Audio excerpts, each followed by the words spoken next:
Bismillahirrahmanirrahim. Alhamdulillah rabbil alamin. Wassalatu wassalamu ala asyrafil anbiya'i wal mursalin.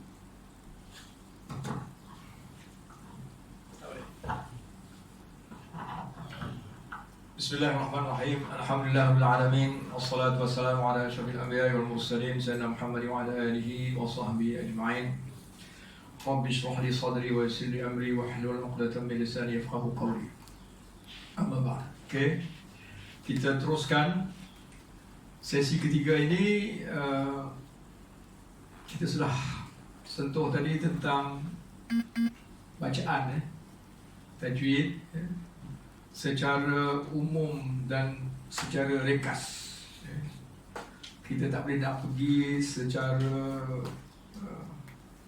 terperinci kepada setiap huruf, setiap hukum yang ada dalam surah Al-Fatihah itu. Mustahil lah ya. Kita dapat dalam masa 1,5 jam ya.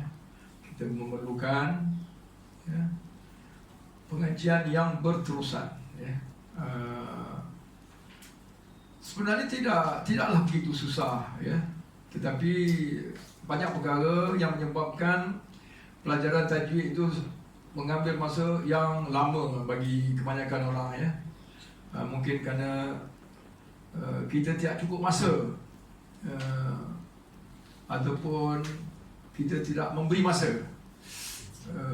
kepada diri kita untuk menguasai tajwid itu ya. Sedangkan penguasaan tajwid itu ya, membaca Al-Quran dengan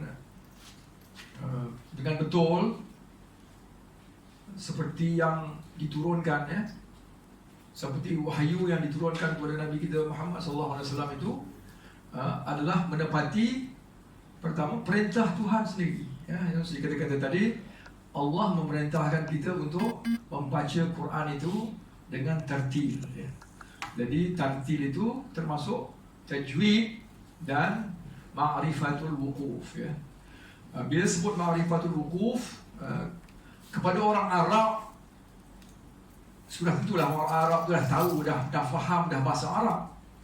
Tetapi orang Arab yang faham bahasa Arab pun mesti tahu bagaimana tempat-tempat berhenti yang sesuai. Artinya dia juga perlu memahami ya. Jadi di samping zahir ayat Quran itu ada ya, perkara-perkara yang tidak begitu tidak boleh difahami dengan sepintas sekilas pandang. Dia kena belajar, dia kena untuk mendapatkan kefahaman itu kena belajar lah. Orang Arab pun sendiri kena belajar membaca Quran dan memahami Al-Quran itu ya. Dan situ bahagian termasuklah dalam bahagian ma'rifatul wuquf tadi, mengetahui tempat-tempat berhenti itu ya. Jadi bagi kita yang bahasa kita sehari-hari bukan bahasa Arab ya, nampaknya kita juga ya, terpaksa ya, sikit sebanyak ya, memahami bahasa Arab itu sendiri ya. Kerana Al-Quran itu dalam bahasa Arab ya. Dan Allah sudah jadikan Quran itu dalam bahasa Arab ya. Berbeza dengan kitab-kitab lain, bahasa itu tidak diterangkan kan? Kalau Bible ke apa semua tu ya, kita pun sudah tidak ada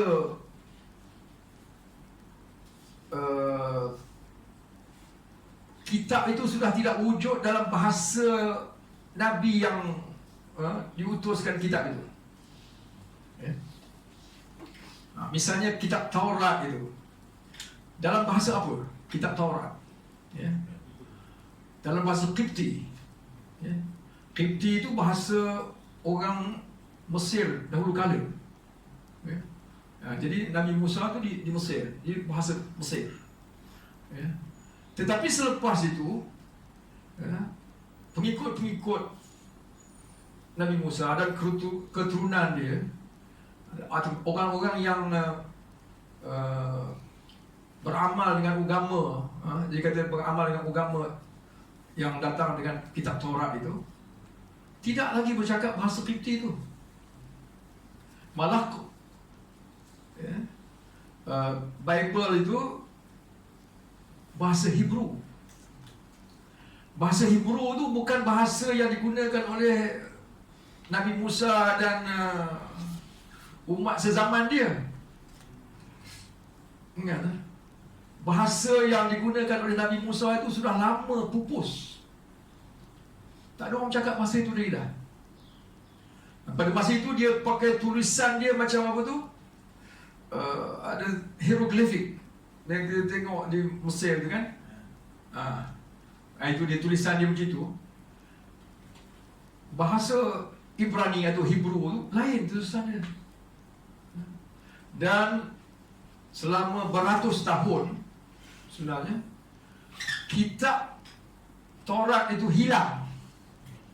Jadi tak ada orang yang mengamalkan, mengajar dan sebagainya, sehingga datang kemudian kemudian dikumpulkan semula tulisan-tulisan itu. Jadi itu sebab kitab itu bukan lagi asli seperti mana yang diturunkan kepada nabinya, kepada Nabi Musa. Dia sudah mengalami sedikit banyak perubahan. Ada bahagian-bahagian yang kita boleh pastikan itu wahyu daripada Allah, tetapi banyak juga bahagian-bahagian yang kita tahu adalah tulisan manusia. Dan kita tahu dia tulisan manusia kerana dalam Bible itu sendiri banyak percanggahan. Di sini dia cakap lain, yang sini perkara yang serupa, atau cerita yang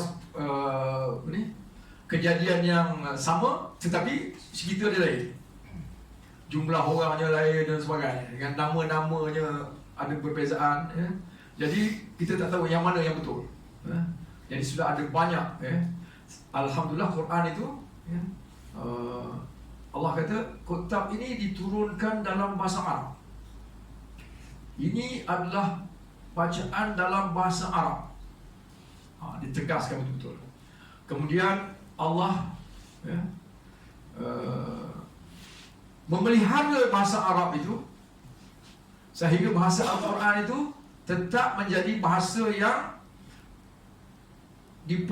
dituturkan sampai sekarang, dipelajari, orang boleh faham. Walaupun ada, seperti saya kata tadi, orang Arab biasaan bila dia bercakap sehari-hari dia menggunakan bahasa logat masing-masing, logat daerah masing-masing, dan banyak kata-kata yang dibawa daripada bahasa asing ataupun benda-benda baru yang tidak ada pada zaman dahulu. Tetapi bahasa Al-Quran itu sendiri masih boleh difaham 100%, tidak ada apa-apa masalah. Jadi bagi kita,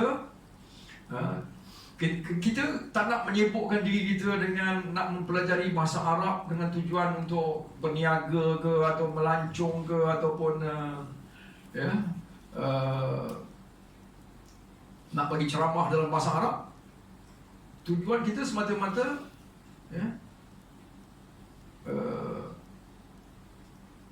melakukan apa yang wajib saja, iaitu memahami Al-Quran itu dan memahami doa. Artinya kita faham apa yang Allah cakap pada kita, dan kita faham apa yang kita nak cakap, minta pada Allah Ta'ala. Itu dua yang penting. Selain daripada itu, bahasa Arab tu tak apalah, kita kalau kita nak berniaga ke, nak melancong, gunakan bahasa Melayu lah. Kalau kita pergi Mekah nak membeli belah apa semua, tak perlu bahasa Arab pun, kan? Dia lebih dulu tegur kita dalam bahasa Melayu, kan? Jadi banyak orang dia pergi masuk kelas Arab, belajar bahasa Arab, tapi banyak masa dihabiskan untuk belajar apa khabar, kaifa halukum, macam-macam lah ada. Akhirnya kita banyak menghafal benda-benda yang sebenarnya Tak perlu kalau kita nak baca Quran tu, tak perlu ya. Jadi kalau kita nak belajar bahasa Arab, kita nak tumpukan sepenuhnya kepada nak memahami Quran dan bacaan-bacaan yang biasa kita jumpa dalam solat ya, dan doa-doa. Itu saja ya.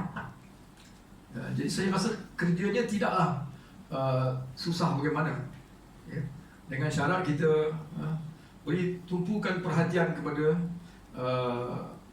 untuk memahami itu ya.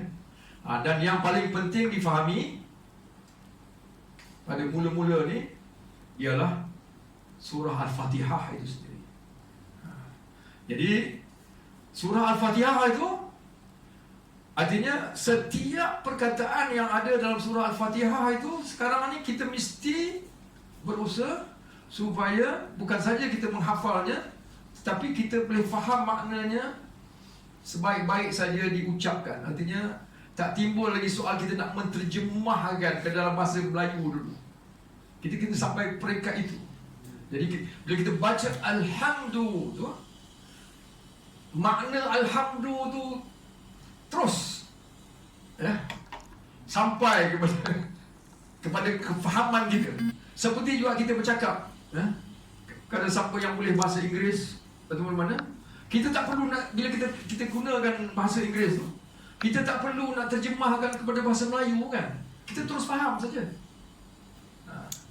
Jadi kemahiran kita dalam bahasa Arab itu mesti, kalau dalam surah Al-Fatihah tu kita mesti bila sebut Alhamdu tu terus masuk makna Alhamdu tu. Alhamdulillahi Rabbil Alamin. Dah faham dah. Tak perlu di terjemahan ya. Terjemahan tu adalah sini. Itu pada permulaan, tetapi kita mesti sampai kepada level itu. Level di mana makna itu terus masuk ke dalam dengan tidak payah diterjemahkan dulu ya. Sama seperti macam kita bercakap bahasa kita lah, bahasa Melayu ya. Tak perlu makna tu terus masuk kan. Sebut saja perkataan tu terbayang dah makna dia. Bila sebut Alhamdu terbayang ya. Tak perlu kita apa makna hamdu, puji, dah terus masuk ya. Jadi itu yang kita, jadi kalau kita buat bermula dengan surah Al-Fatihah itu ya, kemudian kita perlahan-lahan lah ya, satu demi satu ya. Tak susah ya sebenarnya kalau kita berikan waktu yang mencukup, tetapi konsisten. Tak perlu banyak masa, tetapi mesti ada konsisten ya.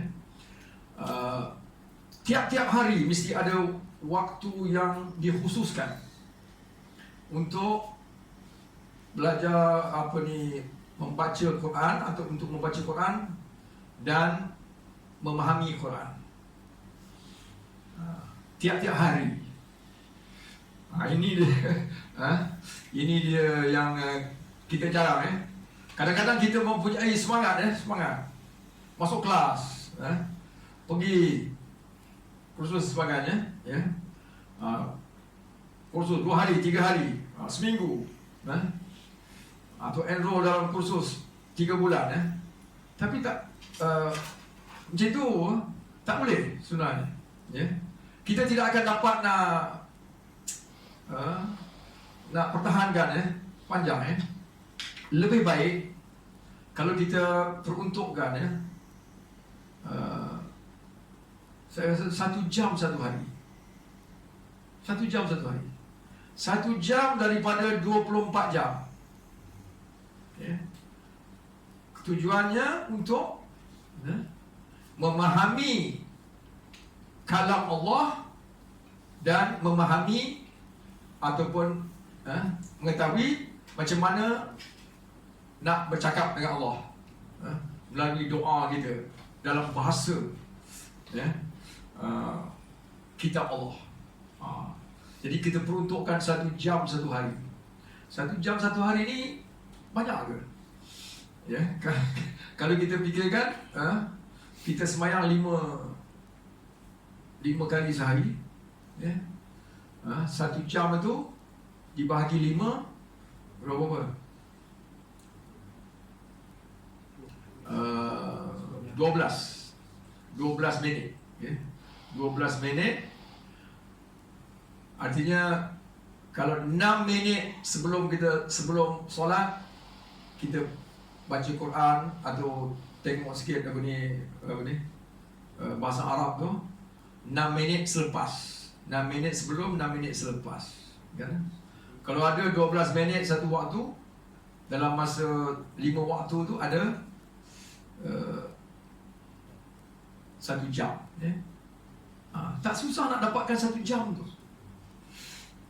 Sama ada untuk memperbetulkan tajwid kita, ataupun misalnya kalau kita nak membaca Quran itu, katalah tujuan kita untuk khatam Quran itu sebulan sekali misalnya. Sebulan sekali artinya kita mesti khatam 1 juz sehari. 1 hari 1 juz. Okey, kalau satu muka surat itu kita mengambil masa 3 minit. Satu muka surat 1 juz tu akan mengambil masa 1 jam. Kerana 1 juz tu 20 muka surat. Kalau satu muka surat 3 minit, 1 juz 1 jam. Kita ada baca 2 muka surat sebelum solat, 2 muka surat selepas solat. Tiap-tiap solat. 6 minit, 6 minit. Kita akan khatam Quran dalam masa 1 bulan sekali. Sekali khatam. Itu kalau kita peruntukkan masa begitu kan. Jadi sebenarnya 6 minit tak banyak. Kan? Kita buang masa lebih daripada itu lagi buat entah apa-apa. Tapi kalau kita misalnya ambil wuduk cepat-cepat, 6 minit dia baca Quran, dapat 2 muka surat. Selepas solat jadi tak pergi terus, buat 6 minit baca 2 muka surat, 4 muka surat, 5 waktu 20 muka surat. Habis 1 juz satu hari. Dalam masa sebulan boleh khatam. Begitu juga kalau kita nak gunakan masa itu untuk belajar Arab, melalui misalnya mushaf perkata tu, kita boleh buat macam tu. Dalam satu hari itu kita boleh pergi banyak mana. Sekali lalu baca. Ataupun mungkin kita kurangkan daripada 1 juz sehari khatam untuk baca saja. Kita gunakan 6 minit itu untuk sebahagian daripadanya untuk mengikuti makna dia pun boleh juga. Jadi semua itu sebenarnya kalau dibuat secara konsisten, kita akan mendapat, sudah pasti akan mendapat faedah dia lah. Hanya kita perlu cuba saja, praktikkan dengan secara konsisten tiap-tiap hari.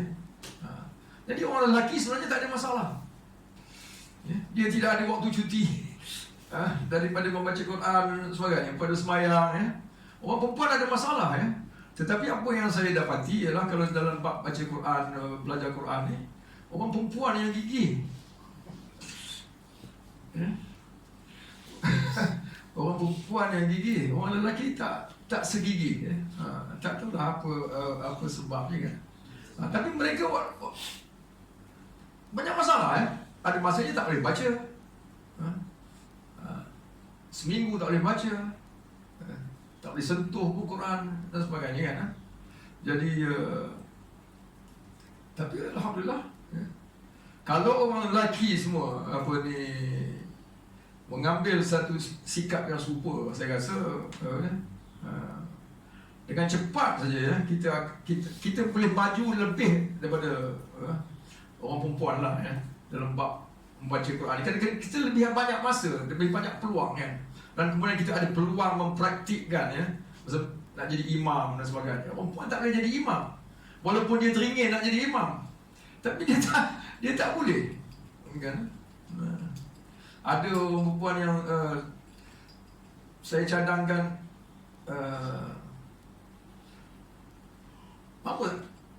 mengajar suami dia baca Quran. Ada suami yang tak boleh baca Quran, tetapi segan nak belajar dengan kawan. Okey, belajar dengan isteri. Isteri belajar lebih pandai lagi, kan? Isteri pula tak sanggup, tak berani nak menawarkan kepada suami dia nak mengajar Quran, walaupun dia boleh baca Quran dengan baik, kan? Dia pun tak berani, ya. Jadi orang perempuan ni ada sikit dengan suami sendiri pun segan juga tu, ada segannya juga tu, ya. Jadi tanggungjawabnya sebenarnya pada kita lah. Kita lah yang sepatutnya mengambil tanggungjawab untuk memastikan yang isteri kita, anak-anak kita semua baca Quran, kan. Tapi kita kena memulakan dulu, ya. Jangan harapkan kepada isteri kita pula untuk mengambil inisiatif supaya anak-anak kita semua dihantar membaca Quran dan sebagainya. Itu tanggungjawab kita lah. Baik.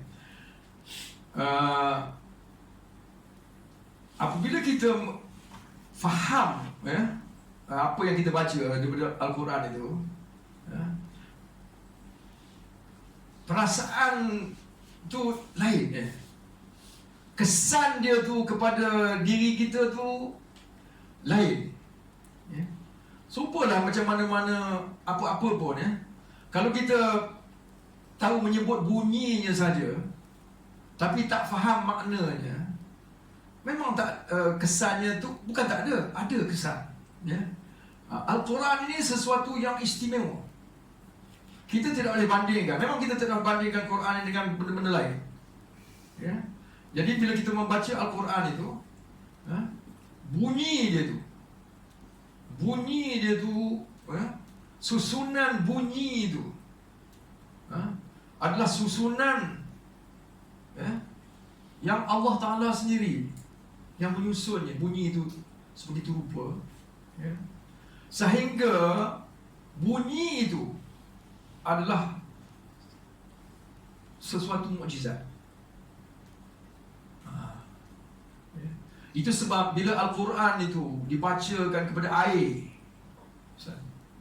ya, kemudian air itu diminum atau disapukan kepada orang yang sakit dan sebagainya, dia boleh menyembuhkan. Ya, dia boleh menyembuh, dia boleh menjadi ubat, ya.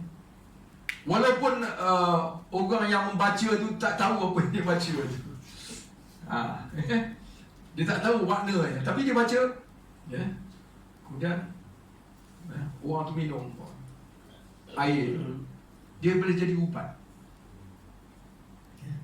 Jadi itu istimewanya Al-Quran itu. Dan memang Al-Quran itu boleh dijadikan ubat, ya. Ada hadis-hadisnya di mana, ya, surah Al-Fatihah itu utamanya digunakan. Jadi salah satu nama surah Al-Fatihah itu ialah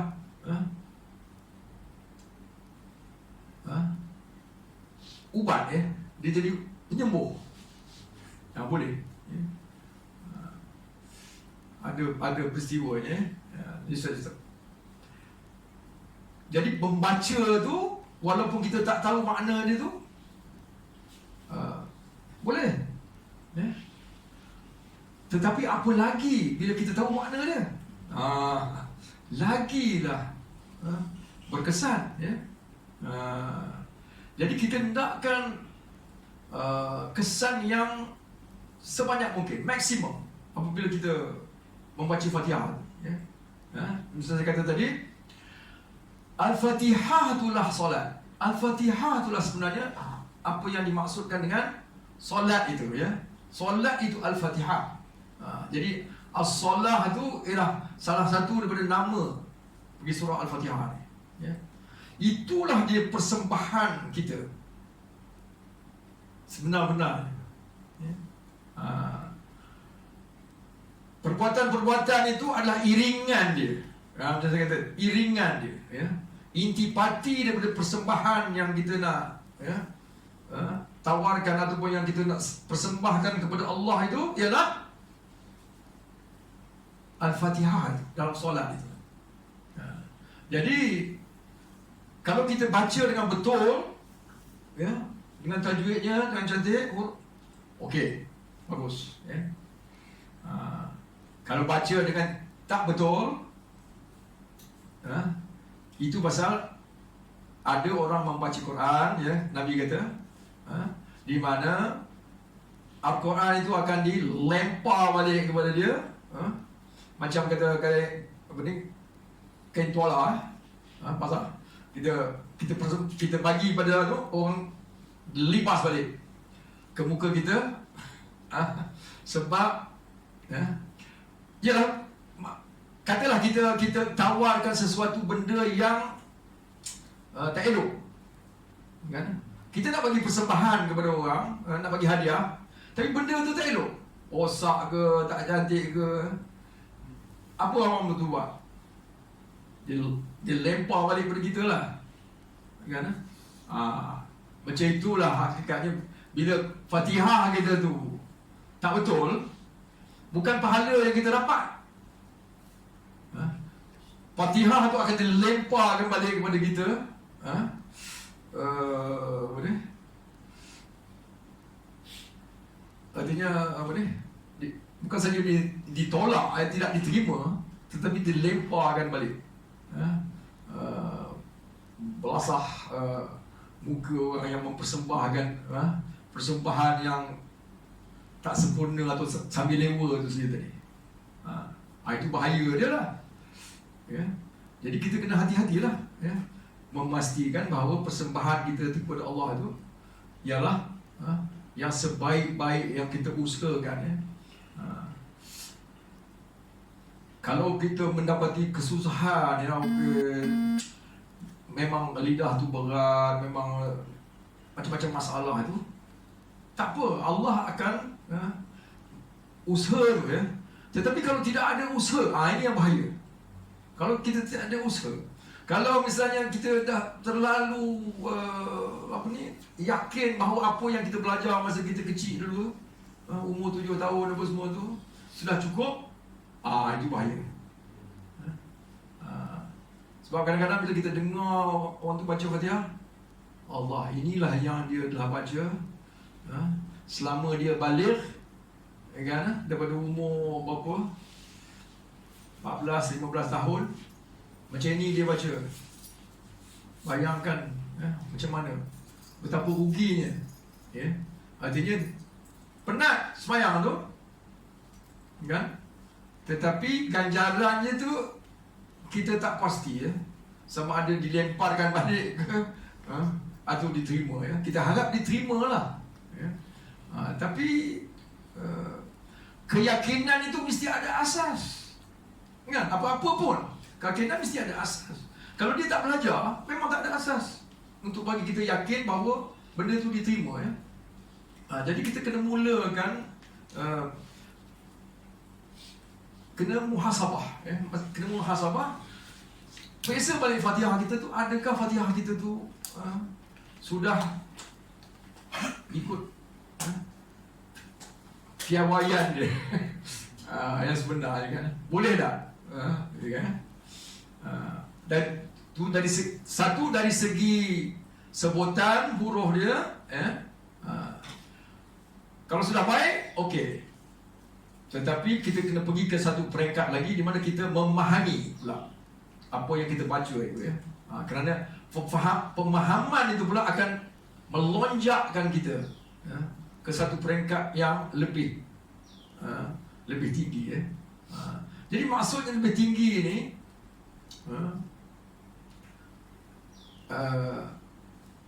maknanya lebih dekat kepada matlamat kita, ya. Matlamat kita apa? Matlamat kita ialah Allah Subhanahu Wa Taala. Kita nak merapatkan diri kita kepada Allah, ya. Allah tu rapat, ya. Tetapi kita kena usaha untuk merapatkan diri kita lagi, ya. Dan cara untuk merapatkan diri kita dengan Allah itu ialah dengan, kata dia, membawa persembahan yang sebaik mungkin yang kita usahakan, ya. Jadi kalau Quran itu, dengan banyaknya bacaan Quran itu, ya. Kenapa?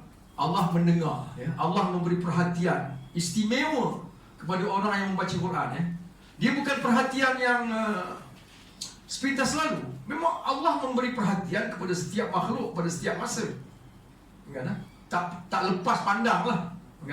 Setiap masa pun Allah tetapi orang yang membaca Quran tu, Allah bagi perhatian yang istimewa khusus.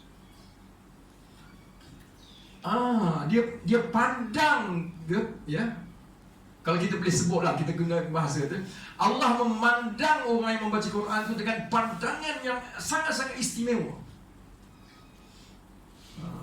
Kan? Seperti kita memandang satu benda yang kita sangat sayang. Tengok, ya. Dan gembira saja bila kita tengok, ya.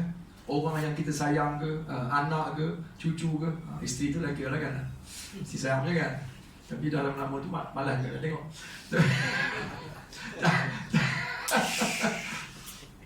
Begitulah, ya, pandangan itu, pandangan sayang itu, ya. Kepada istimewa kepada orang yang membaca Quran. Satu, ya. Jadi dengan pemahaman dan sebagainya itu, kita akan mendapat pandangan yang bertambah-tambah lah, ya. Jadi kita nak mulakan memahami itu mula-mula dengan sekarang ni prosesnya sudah mudah, ya. Banyak buku-buku, banyak kitab-kitab, ya. Sudah ada Quran yang berkata dan sebagainya. Kita mula mendekati, ya. Tak perlu banyak-banyak sekali, sikit-sikit, ya. Benda yang agama ni sesuatu yang sebenarnya tidak boleh kita masuk dengan tergesa-gesa. Semua kita nak buat pada suatu ketika dengan cepat-cepat, tak boleh, ya. Kerana dia berat, ya. Dia berat kepada jiwa kita, ya. Dia sebab apa? Bila terlalu berat, dia akan memberontak. Jiwa kita ni akan memberontak, ya. Dia nanti dia tolak. Jadi kalau dia terlalu keras, kita nak paksa dia akan tolak dengan keras sampai langsung benda tu nanti ditinggalkan terus. Banyak orang sudah terjadi macam tu, ya. Dia cuba nak buat banyak-banyak dengan cepat, ya. Timbul misalnya kegairahan nak puasa misalnya. Dia nak puasa hari-hari. Malam pun dia nak puasa. Kalau dia buat macam itu, kalau dia cuba buat macam itu, nanti dia akan benda tu akan mematahkan balik dia. Dia akan sampai satu ketika tak tinggal semua tinggal. Jadi akhirnya dia menjadi lebih teruk daripada apa yang bermula tu, kan. Tak usah buat macam tu. Nak kena buat sikit-sikit, perlahan-lahan, ya. Santai-santai. Jangan paksa diri. Tetapi jangan terlalu relax pula. Jangan terlalu relax. Kena, ya. So kena buat, ya. Artinya sekarang ni kena buat jadual waktu. Kena khususkan waktu untuk belajar membaca Quran, belajar tajwid, belajar sikit sebanyak bahasa Arab. Kena peruntukkan waktu kita, ya. Masa kita tak banyak, ya. Berapa orang yang sudah melewati umur 50 tahun, kan? Kebanyakan pada sini orang sudah lebih daripada 50 tahun ya. Yang lebih daripada 40 tahun ya. Nabi kita SAW umur dia 63 tahun ikut kiraan hijrah ya. Artinya kalau ikut kiraan waktu apa ni, kalender kalender Masihi, tak sampai 60 tahun lebih sikit lah ya. 60 tahun setengah, 61 tahun begitulah. So siapa yang lebih daripada 60 tahun artinya sudah melewati umur Nabi kan. Siapa yang lebih daripada 30 tahun artinya dia sudah separuh. Dia sudah menjadi separuh pada umur Nabi ya. Nabi dapat wahyu umur 40 tahun ya. Kemudian dia di dunia ni ya, waktu masa dia di dunia ni lebih sikit 22 tahun selepas dia dapat wahyu tu ya. Kemudian dia pun wafat ya. Jadi kita yang sudah berumur lebih daripada 60 tahun ni sudah hidup dalam waktu bonus ya. Bonus ya. Anytime boleh pergi lah. Apa yang masa yang ada tu bonus.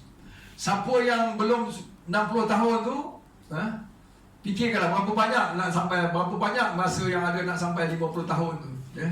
Apa yang kita sudah sampai dari persegi Quran ni ya kan. Banyak mana yang kita sudah lakukan ya. Agaknya banyak mana lagi kerja yang perlu dilakukan misalnya ya kan. Cukup tak masa tu ya. Kepada orang yang baru umur 30, 40 tu okey lah. Mungkin ada banyak masa lagi, tapi kita pun tak tahu juga kan. Bukan tentu ya. Orang kadang-kadang orang tu dah sihat kan. Walaupun dah tua tidak sihat, tapi ramai orang yang sakit apa semua.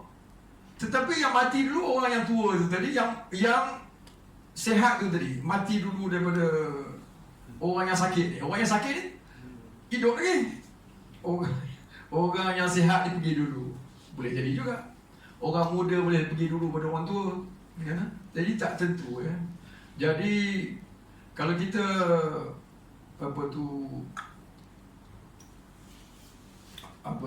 fikirkan betul-betul, waktu kita memang sedikit.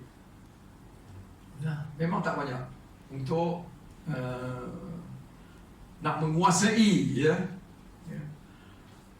Malah imam-imam yang besar-besar tu pun dia tidak menguasai juga ya. Kalau nak kira kan, ilmu Al-Quran ni sangat luas. Sangat luas ya. Kita membaca Quran ini ya, di Malaysia ni ya, dan di banyak tempat dalam dunia membaca apa yang dikatakan riwayat ya,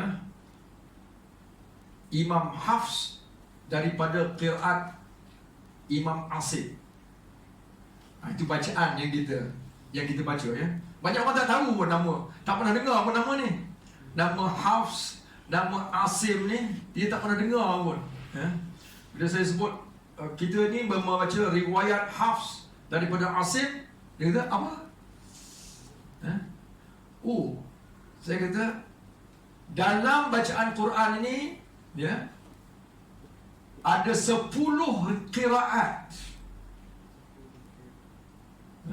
dan daripada setiap qiraat tu ada 2 riwayat ya.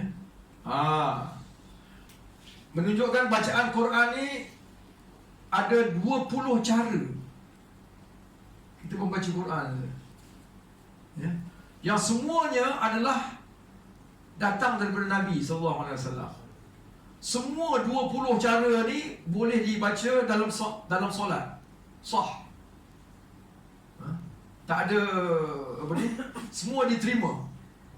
Adalah sebagai bacaan yang sah. Saya bagi contoh. Macam dalam surah Al-Fatihah ni saja kan. Misalnya kita baca Maliki yaumiddin. Maliki yaumiddin. Ya. Kalau kita pergi ke semayang di masjid di Morocco misalnya, di Morocco, dia baca Alhamdulillahi Rabbil Alamin Ar-Rahmanir Rahim Maliki Yaumiddin. Maliki Yaumiddin saja, tak ada Maliki Yaumiddin.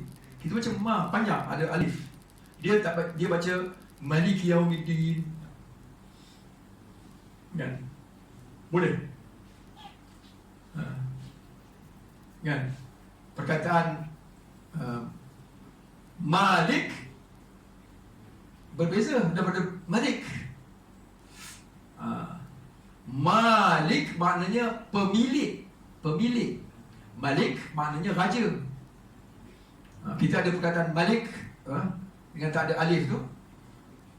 Surah An-Nas, kan? Qul a'udzu birabbin nas, malikin nas. Kita kata malikin nas. Kita bukan kata malikin nas.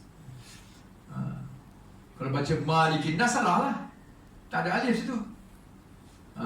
Tapi orang di Morocco dia baca Maliki Yaumiddin. Tak ada alif. Boleh. Kerana di situ dia membaca menurut riwayat Warash nama dia. Kan? Jadi Imam Warash ni adalah satu cara bacaan yang lain daripada Imam Hafs. Kita baca Imam Hafs. Imam Hafs mengajarkan kita baca Maliki Yaumiddin. Lepas itu ada Imam Qalun nama dia. Imam Qalun ni bacaan dia ni diikuti oleh banyak orang di Libya sana. Di Libya. Kita baca Siratal ladzina an'amta 'alaihim ghairil maghdubi 'alaihim waladdallin. Kita baca begitu. Dia baca Siratal ladzina an'amta 'alaihim ghairil maghdubi 'alaihim waladdallin. Dia baca begitu pula. Ada himu pula dia tambah. Kan?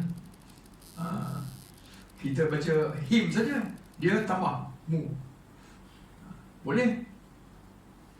Dia boleh baca begitu. Atau kita pergi tempat lain,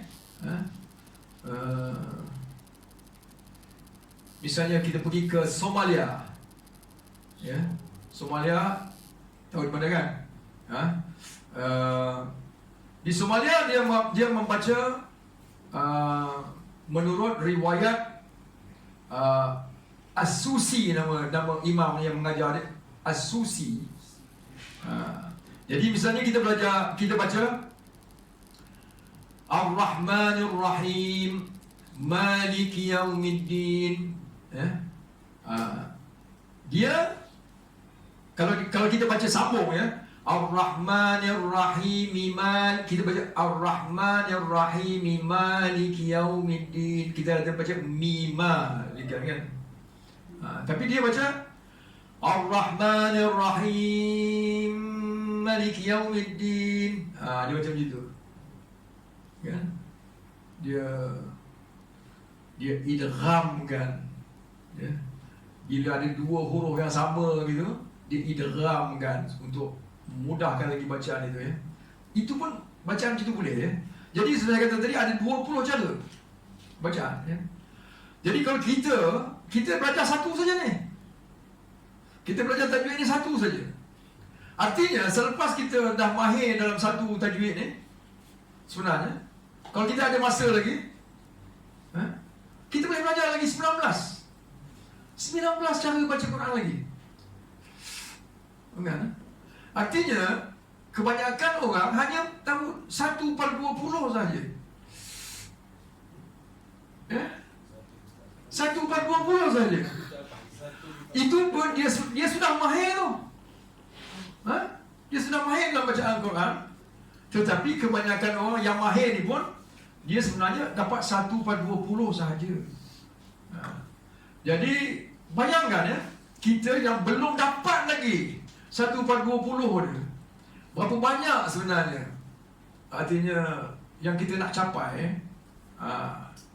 Jadi itu sebabnya masa kita tu sangat-sangat berharga, tetapi sangat-sangat terbatas bagi kita untuk nak mendapatkan 1/20 itu. Jadi memang tidak ada masa untuk bertangguh-tangguh lagi lah. Tak ada masa untuk bertangguh-tangguh lagi dalam bab membaca Al-Quran ini. Jadi kadang-kadang saya menjadi rasa macam saya jadi macam orang kata rekod rosak. Kan? Terpaksa mengulang-ulang betapa pentingnya kita membaca Quran, kan? Dialah satu-satunya saja yang apa yang kita boleh bawa masuk bersama kita ke dalam kubur. Kan? Kan? Tak ada benda lain lagi dah. Kan? Dan terutama apabila kita sudah sampai kepada umur kita macam ini sekarang, kita sudah merasa dah dunia ni lah, apa yang ditawarkan oleh dunia ni, kan? Daripada segi harta ke, daripada kesenurukan ke, dari segi anak pinak ke, isteri ke, semua tu dah rasanya kebanyakan dah kita dah rasa dah itulah apa yang sebanyak-banyak yang boleh ditawarkan, kebahagiaan ke, keseronokan daripada dunia ni. Bila kita dah sampai berumur ini, kalau kita masih lagi terikat dengan tuntunan atau runtunan dunia ni, saya pun tak tahulah macam mana nak cerita lebih pada itu lagi kan. Kalau orang tu masih lagi tak cukup dia rasanya, atau masih lagi nak mendapatkan dunia ni kan. Jadi kita cepat-cepatlah kita cuba cari jalan untuk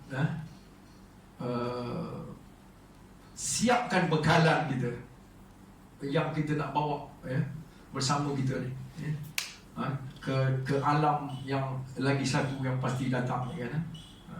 Jadi sebaik-baiknya bermulakanlah dengan Fatihah ni lah. Itu tadi saya kata pembukaan dia. Mula di situ. Perbetulkan ini, Perbetulkan, fahamkan sebanyak mungkin. Kemudian kita akan nampak, insya-Allah dia akan membukakan kita jalan. Dia akan membukakan kita jalan, Kerana apabila Fatihah tu sudah boleh dilafazkan dengan sebaik-baiknya, dan apabila setiap kali kita membaca Al-Fatihah itu, kita menghadap ke hadrat Allah Subhanahu Wa Taala dengan persembahan yang secantik-cantiknya, kan? Segala-galanya itu akan membukakan kepada kita, akan dipermudahkan kepada kita untuk menguasai bacaan Quran itu, untuk menguasai segala macam ilmu yang membawakan kita meningkatkan darjat keakraban dengan Allah Subhanahu Wa Taala itu. Ini dia pembukanya. Itu sebab dinamakan Al-Fatihah, pembukaan. Puncanya daripada situ, Itu sebab dia diletakkan di awal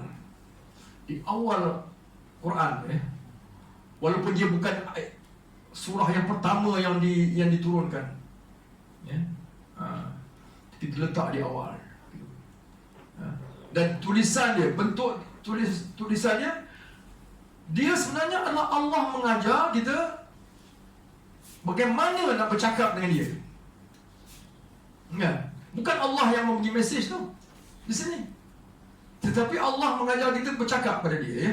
Kita baca Bismillahirrahmanirrahim, dengan nama Allah. Kita boleh tengok apa ni yang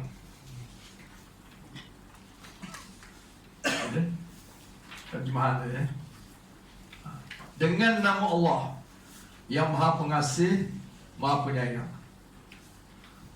Alhamdulillahi Rabbil Alamin. Segala puji bagi Allah, Tuhan seluruh alam. Ar-Rahmanir Rahim, yang maha pengasih, maha penyayang. Maliki Yaumiddin, pemilik hari pembalasan. Iyyaka na'budu wa iyyaka nasta'in.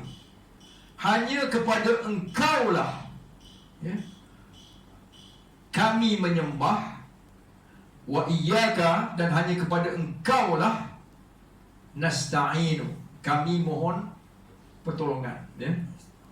Jadi Engkau tu siapa? Engkau tu Tuhan, kan? Artinya bukan Tuhan yang bercakap, kita yang bercakap ni, ya? Hanya kepada Engkaulah kami menyembah. Artinya kami tu, orang yang bercakap tu, kan? Bukan Tuhan. Artinya ini bukan perutusan daripada ini Tuhan bagi skrip. Tuhan bagi skrip supaya kita baca. Ini engkau baca padaku, gitu, skrip. Dia bagi skrip supaya kita baca. Bukan mesej dia kepada kita, tetapi mesej yang dia nak dengar daripada kita. Kan?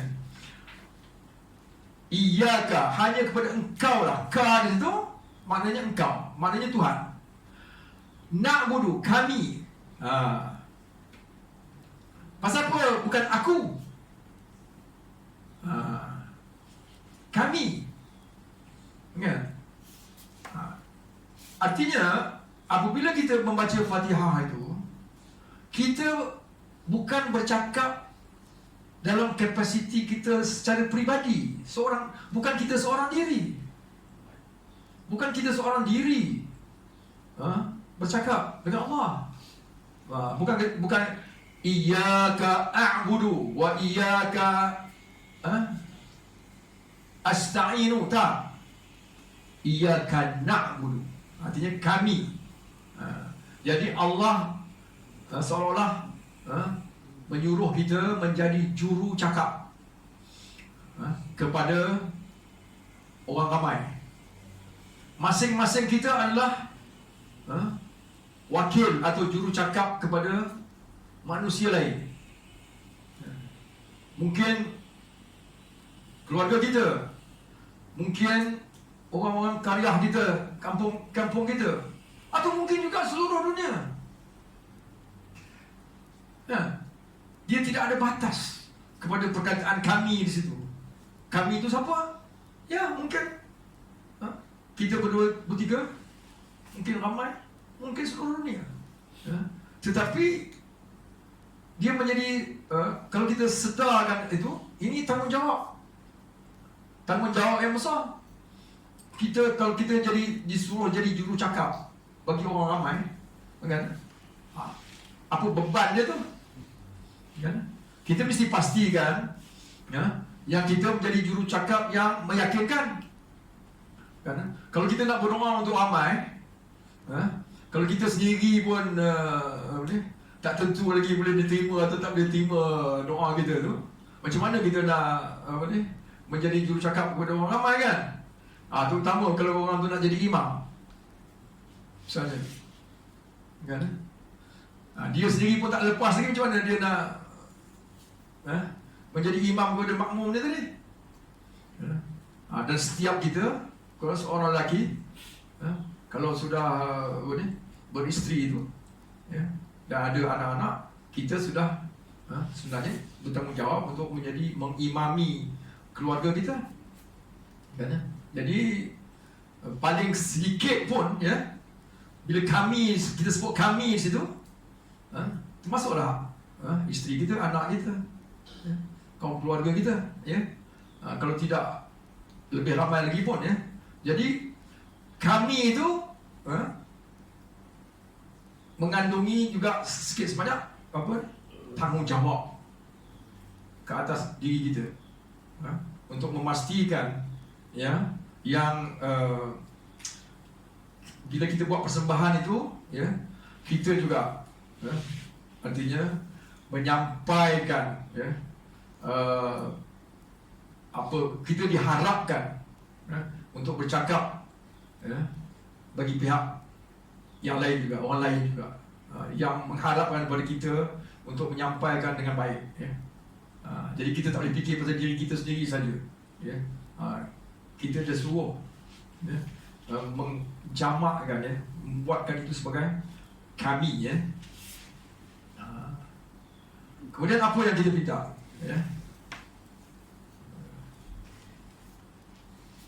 Ihdinas siratal mustaqim, tunjuki kami jalan yang lurus, jalan siratal ladzina an'amta alaihim, iaitu jalan orang-orang yang telah engkau anugerahkan nikmat.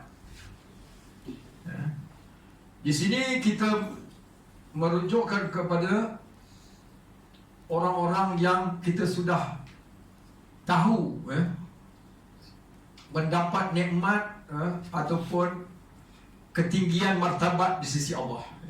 Siapa? Nabi-nabi, orang-orang yang telah mati syahid, orang-orang yang terdahulu pada kita, yang telah diberi nikmat oleh Allah, yang sudah garanti masuk syurga misalnya. Dan cerita-cerita mereka itu ada dalam Quran. Kita boleh baca siapa mereka. Dia cerita-cerita mereka dalam Quran itu. Ghairil maghdubi alaihim, bukan, dia kata, jalan yang lurus ini, jalan yang sirat al-mustaqim ini, bukan jalan oleh orang mereka yang telah dimurkai. Ghairil al-maghdubi alaihim. Al-maghdubi alaihim ini orang-orang yang Allah murkai.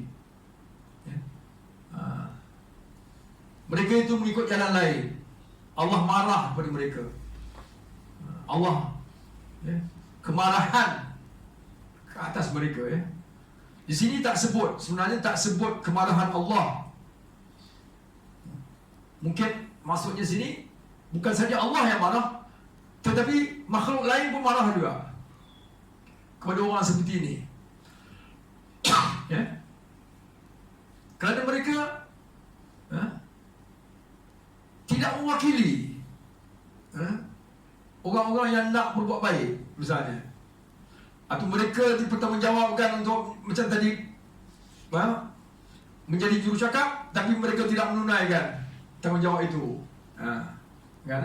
Jadi manusia lain pun marah pada dia. Kan? Binatang-binatang pun marah pada dia. Jadi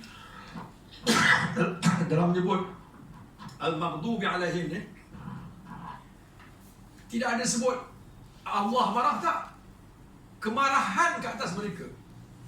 Jadi kemarahan tu daripada siapa? Daripada Allah, daripada makhluk lain pun marah juga. Boleh makna begitu kan? Tapi bila datang nikmat tadi, nikmat engkau yang beri nikmat, Allah yang beri nikmat, disebut Allah yang beri nikmat. Nikmat itu tidak boleh datang daripada yang lain daripada Allah. Kemarahan boleh datang daripada yang lain daripada Allah, tapi nikmat hanya daripada Allah yang boleh beri nikmat. An'amta, nikmat yang engkau telah berikan. Kalau kita tak belajar bahasa Arab sebenarnya, kita tak tahu ni perbezaan antara di mana engkau tu disebut. Kan? Kita dapat macam gambaran secara umum saja. Bila orang kata kemarahan Allah, tengok mana ada Allah tu, dia tak ada. Kalau yang nikmat tu tadi, kita lupa bahawa perkataan itu mesti menyebut Allah, mesti menyebut engkau. Waladhdallin, dan orang-orang yang dan bukan orang-orang yang bukan jalan mereka yang sesat, yang telah sesat. Di sini tidak dalam surah ini tidak diperincikan siapa yang sesat, siapa yang dimarah. Tapi kita boleh baca Quran lah. Dalam Quran akan menjelaskan siapa dia yang diberi nikmat ini, yang Allah telah beri nikmat. Siapa yang Allah marah, siapa yang ataupun menimbulkan kemarahan. bukan saja daripada Allah tetapi daripada makhluk lain juga. Dan siapa yang sesat? Jadi itu sebabnya juga Al-Fatihah itu dikatakan nama, salah satu namanya lain ialah Ummul Kitab ataupun Ummul Quran. Tu maknanya induk, ibu. Jadi dalam Al-Fatihah ini sudah terkandung maksud atau makna isi Al-Quran itu sepenuhnya. Dia sudah jadi diringkaskan di sini. Al-Quran itu bercakap tentang apa dia yang dia perkatakan dalam Al-Quran itu nanti, ya. Pertama yang kita ambil daripada surah ayat 1, 2, 3 dan 4, ya. Ayat 1, 2, 3 dan 4 ni ialah puji-pujian kepada Allah. Dia menjelaskan, ya, sifat-sifat Allah yang utama. Ya. Siapa dia Allah tu? Siapa dia? Ya. Kita mulakan, ya. Kita mulakan dengan baca dengan nama Allah. Dengan nama Allah. Ya. Di banyak ulama dia bila dia mentafsirkan ni, dia kata ini adalah sebahagian daripada ada perkataan yang tertinggal di depan tu.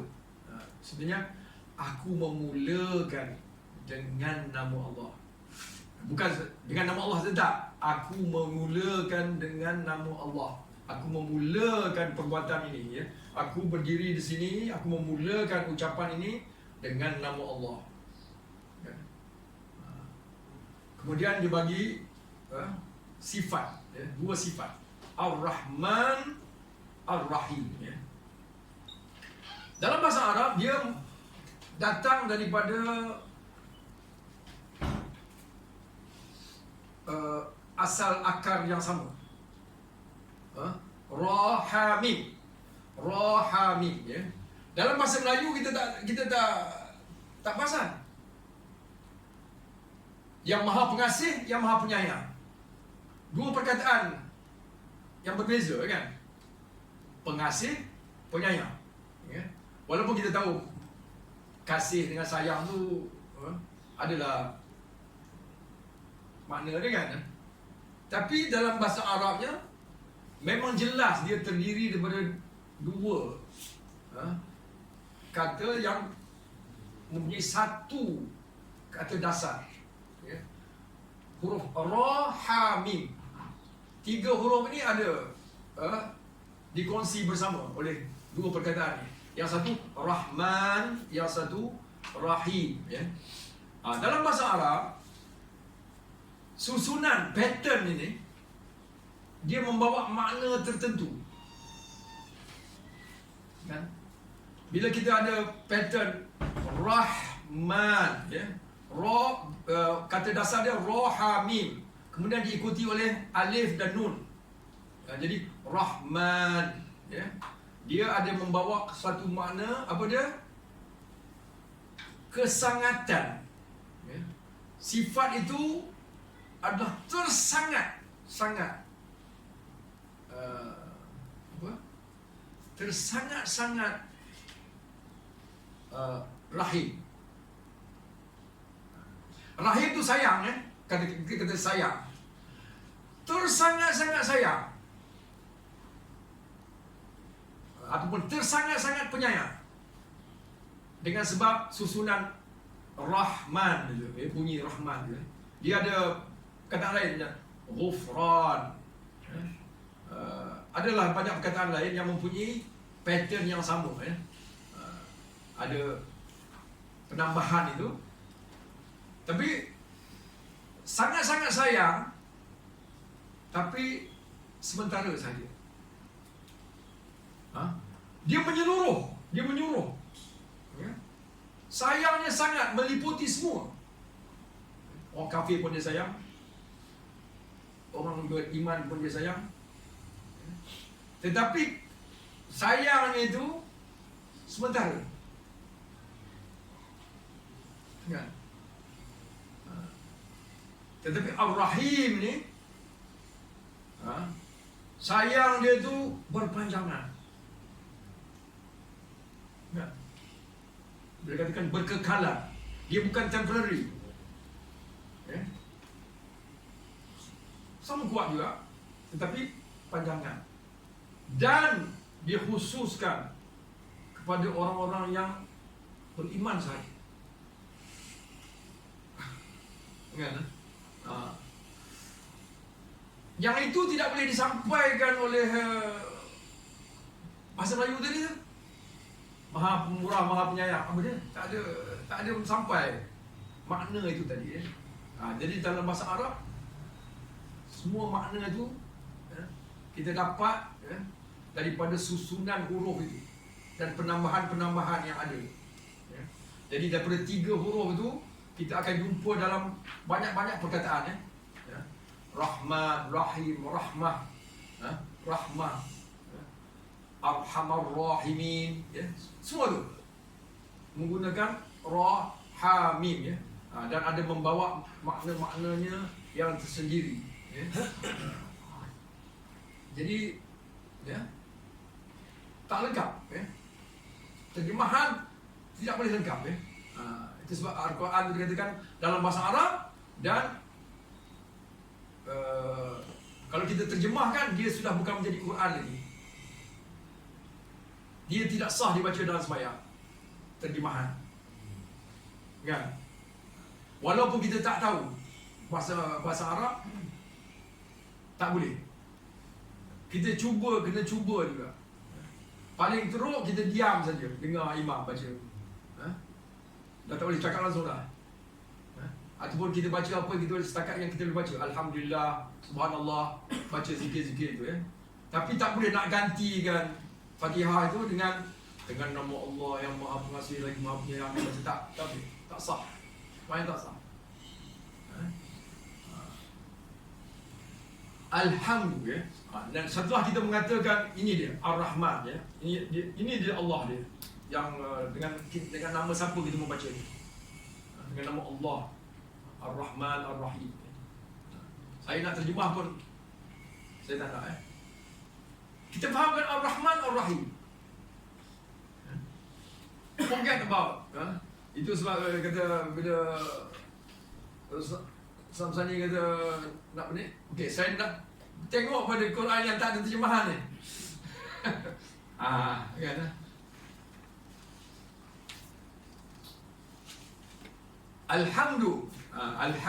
Alhamdu ni dia terjemah situ segala puji. Segala puji. Lillahi, bagi Allah, Rabb al-alamin. Dia terjemah sebagai Rabb, dia terjemah sebagai Tuhan. Kemudian al-alamin ni seluruh alam. Sangat-sangatlah tak mencukupi sebenarnya. Sebab maknanya terlalu luas. Puji alham ni bukan puji sebarang puji. Puji yang hanya boleh diberi kepada Allah sahaja. Orang Arab tak gunakan alhamdu. Perkataan hamdu tidak digunakan kepada selain daripada Allah. Tak. Hanya Allah saja yang layak kita gunakan alhamdu. Kalau kita nak puji benda lain, ada perkataan lain. As-sana, macam-macam perkataan ada untuk puji selain daripada Allah. Tapi nak puji Allah hanya alhamdu saja yang boleh digunakan. Alhamdu tu hanya boleh digunakan untuk memuji Allah. Kita boleh puji Allah dengan menggunakan perkataan-perkataan lain tadi juga. Boleh. Tapi perkataan-perkataan lain tadi boleh juga digunakan untuk memuji benda-benda lain, manusia lain dan sebagainya. Tapi perkataan alhamdu tidak boleh digunakan untuk memuji selain daripada Allah. Gitu. Punya hebatnya perkataan alhamdu ni tadi. Jadi bila nama-nama manusia kan, misalnya yang berasal daripada alhamd macam Muhammad ya. Muhammad itu ialah maknanya yang terpuji. Daripada hamdu. Jadi yang memuji, yang mengatakan dia tu paling terpuji itu tadi ialah Allah lah.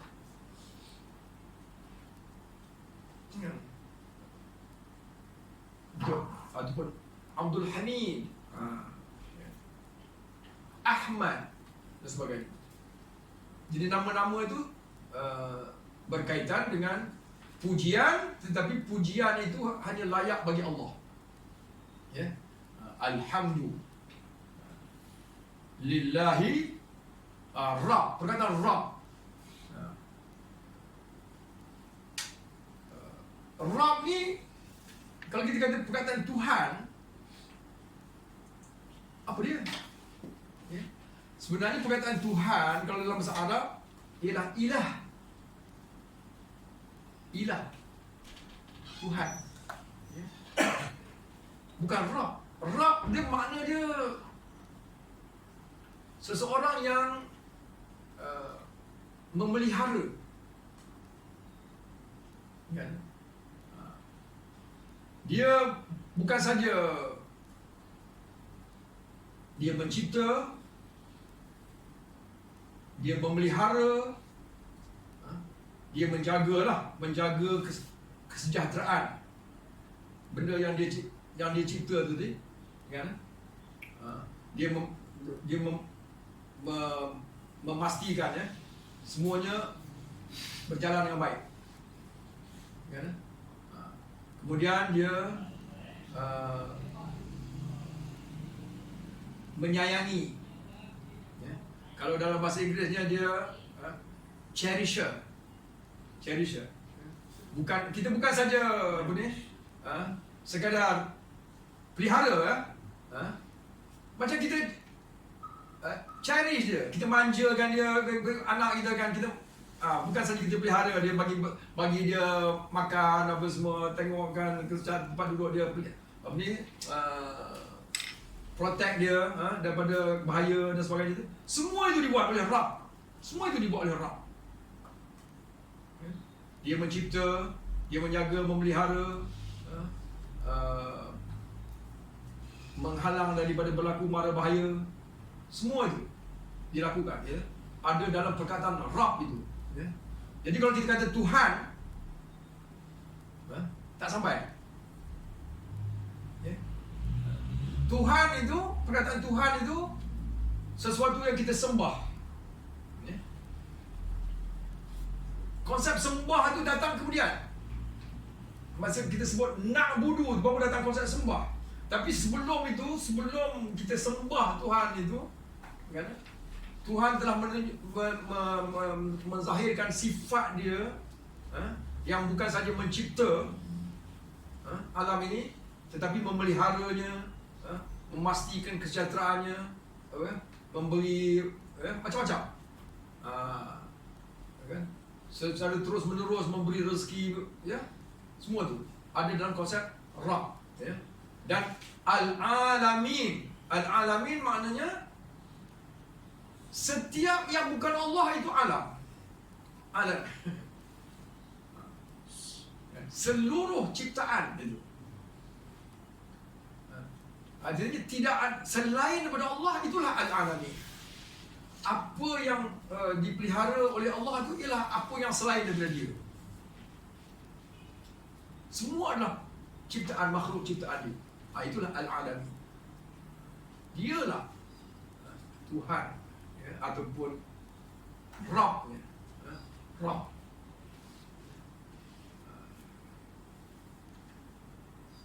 Kemudian diulang Ar-Rahman Ar-Rahim ya. Ar-Rahman. Kemudian Maliki Yaumiddin. Dia yang memiliki hari. Di sini ad-din maknanya pembalasan. Din boleh makna agama, kan? Dina indallah al-Islam ya. ataupun bila kita cara hidup ya. Tetapi asalnya tu ialah dia ada kena mengena dengan konsep hutang. Hutang dalam bahasa Arab dain, dal ya nun juga, tetapi baris atas pada dal tu ya. Din baris bawah pada dal. Hutang dain ya. Jadi bila kita berhutang kita kena bertanggungjawab bayar baliklah. Kan? Jadi artinya ada satu hari di mana kita mesti Tuhan nak minta kita mempertanggungjawabkan ataupun ditanya, disoal tentang aku beri kau sekian, sekarang apa yang kau telah laksanakan? Ada tanggungjawab ya. Kita diberi nyawa, kita diberi kehidupan, kita diberi rezeki, kan? Kita dijadikan untuk sesuatu tujuan ya. Jadi Allah bukan kata-kata artinya bagi free. Tak. Dia nak juga pertanggungjawaban lah kita kan. Kerana ada sesuatu tujuan lah yang dia ciptakan kita ya. Dia jadikan kita, kemudian dia bagi kita rezeki, dia bagi kita semacam-macam nikmat kan. Apa dia balasan daripada kita? Yang itu dia nak soal kan? Ya? Kerana dia dah sediakan ya, dua perkara ya. Satu syurga, satu neraka kan? Yang mana tempat yang layak dia nak letakkan kita?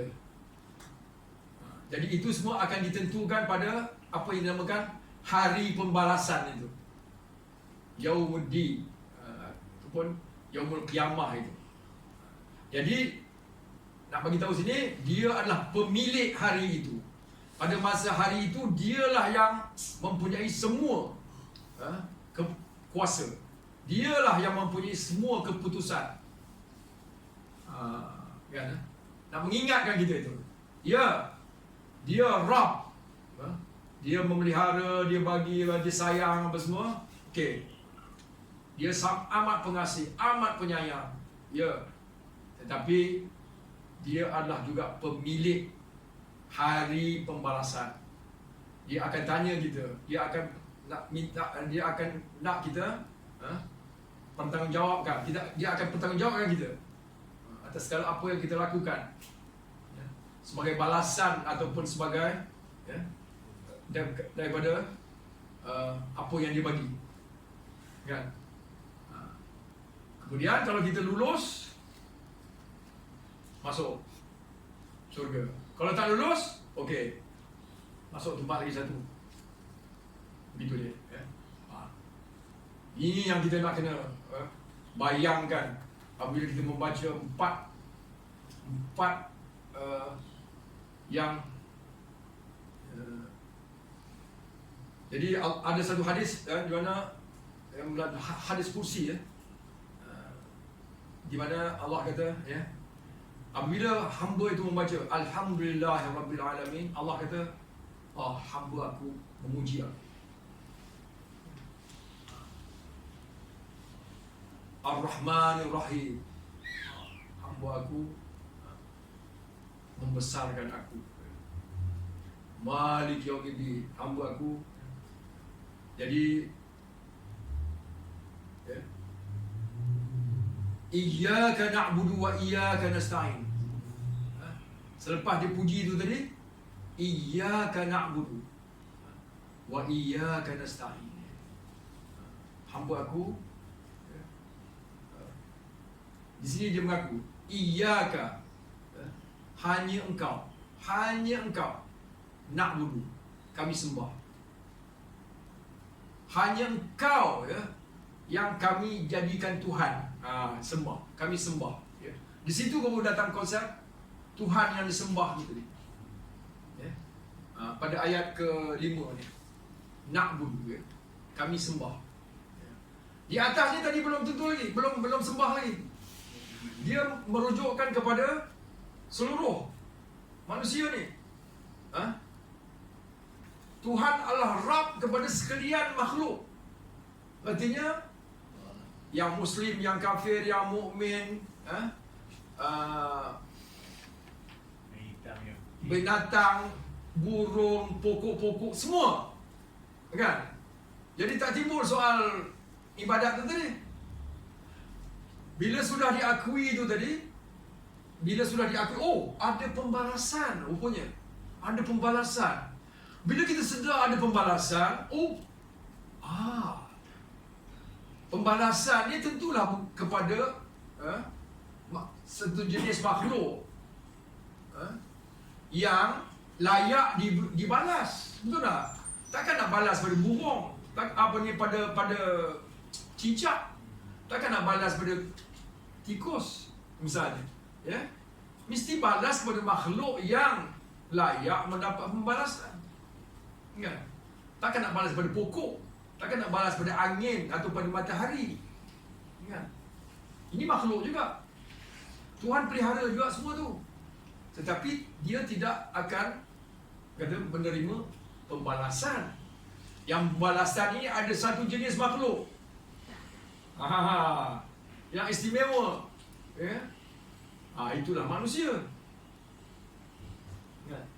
Barulah bila kita sedar itu, barulah engkau, hanya engkau yang kami sembah. Okey.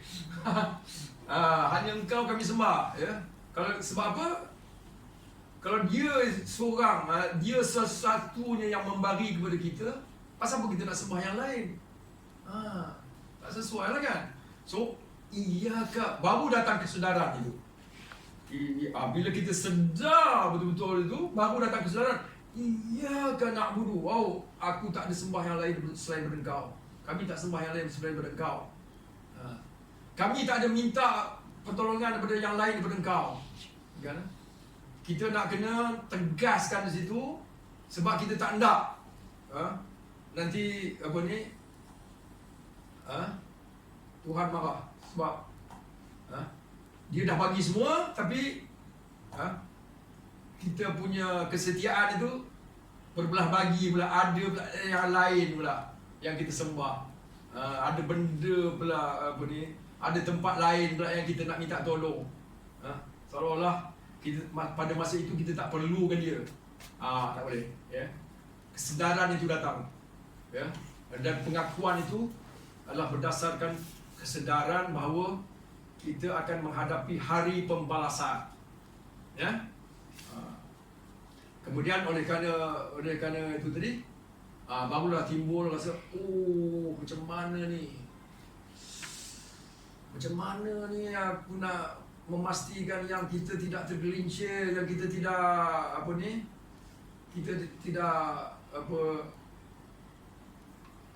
berpaling daripada yang tadi, kan? Pengakuan yang kita nak menyembah dia saja dan tidak dibawa menyembah benda yang lain.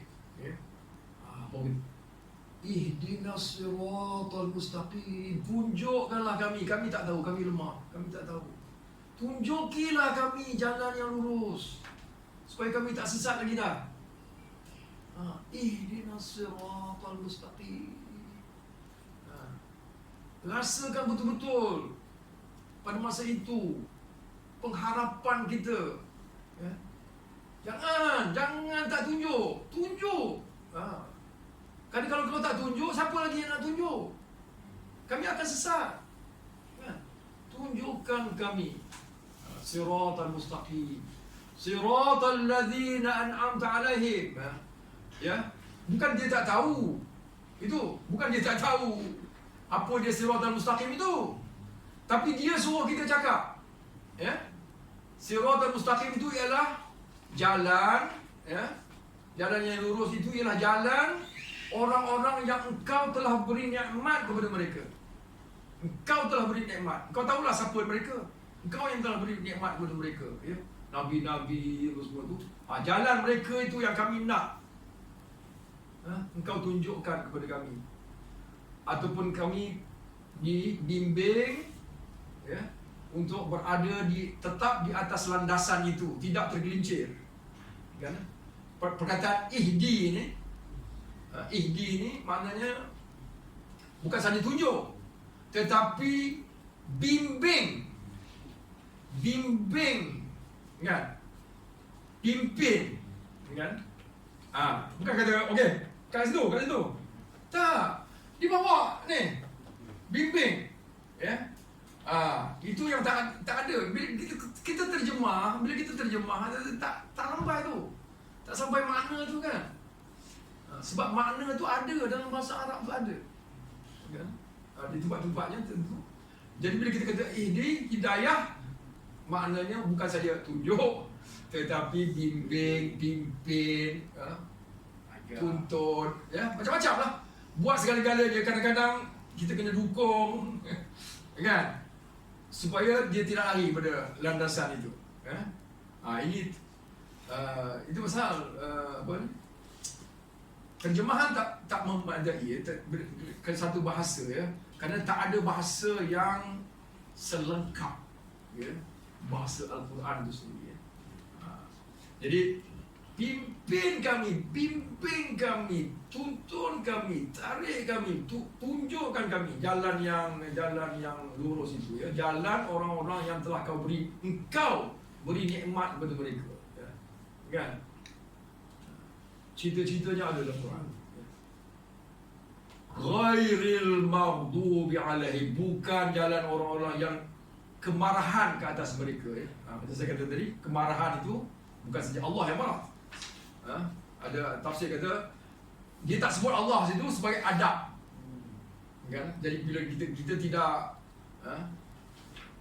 kata Allah marah, ya. Tetapi ada tempat-tempatnya di mana dalam Quran Allah kata Allah marah. Allah tidak segan untuk mengatakan yang dia marah, ya. Tapi bila di sini dia kata kemarahan itu ke atas orang itu, artinya bukan saja Allah yang marah, kan? Bila Allah marah, kemudian seluruh makhluk pun marah juga, kan? Ya, dia akan ilhamkan kepada makhluk lain pun marah. Bumi pun marah pada kita, langit pun marah pada kita, angin pun marah pada kita, awan pun marah pada kita, semua marah pada kita dengan sebab apa ni? Kita punya maksiat itu tadi. Kalau sebab Allah marah, begitu juga kalau Allah cinta pada kita, kalau Allah sayang pada kita, Allah akan ilhamkan kepada seluruh makhluk yang sayang pada kita. Jadi ke mana-mana pun dia pergi, kan? Rezeki dia terjamin dengan sebab Allah telah mengilhamkan segala-galanya untuk memelihara dia, betul, kan?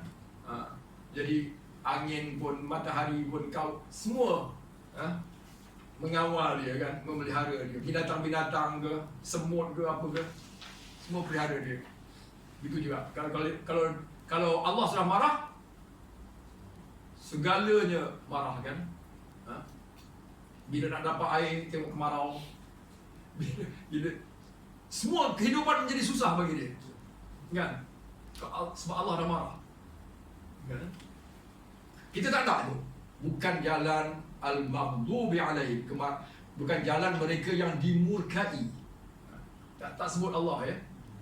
Boleh masuk Allah dan yang lain. Waladhdallin, dan bukan jalan orang-orang yang sesat. Artinya orang ni pada dasarnya baik. Dia tidak maksiat. Dia nak pergi kepada mendekati Allah, tapi cara dia tak betul, kan? Dia tak tahu jalan yang sebenar, ya? Artinya dia tidak dapat tadi petunjuk tu tadi. Dia meraba-raba dalam kegelapan. Dia meraba-raba dalam kegelapan. Ada setengah pentafsir kata, okey, siapa dia golongan yang al-maghdubi alaihim tadi? Kalau dia tengok setengah tafsir kan, dia kata, oh ini orang Yahudi. Ad-Dhalin ni sama orang Nasrani. Ya. Mungkin juga betul. Ya. Kita tak kata itu. Ya.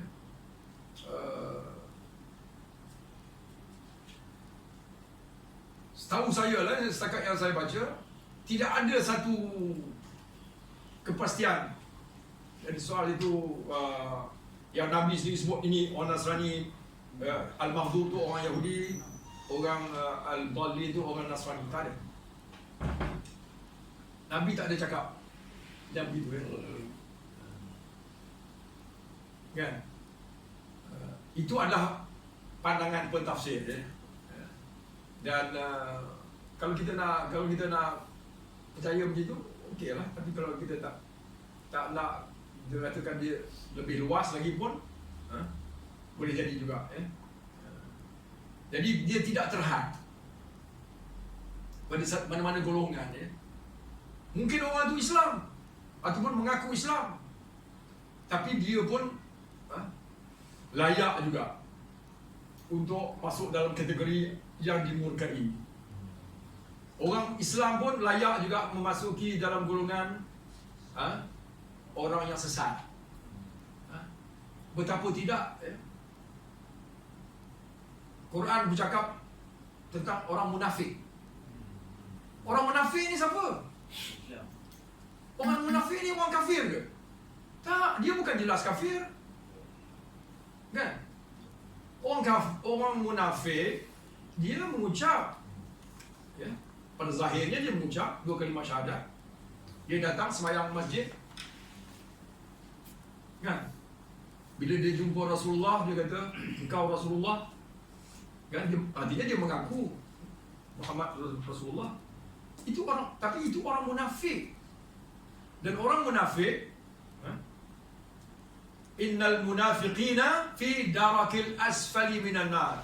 Adapun orang-orang munafik itu pada tingkat paling bawah dalam neraka. Artinya yang paling rapat, dia macam neraka tu macam kawah lah kata. Yang paling dekat dengan api itu ialah orang munafik. Artinya kepanasan dia tu lebih panas daripada orang lain, kategori lain. Orang kafir yang lain ni di atas. Orang yang mengaku Islam apa semua pada mulut dia tapi munafik, dia di bawah sekali. Itu dalam Quran tu cakap tu. Jadi kita sebagai orang Muslim, yang Allah janjikan semua tu ialah kepada orang mukmin. Kan? Kepada orang mukmin, orang yang beriman. Ya ayyuhallazina amanu, kan? Orang yang beriman. Tapi kita ni belum tentu ada iman lagi. Kerana dalam Quran pun ada cerita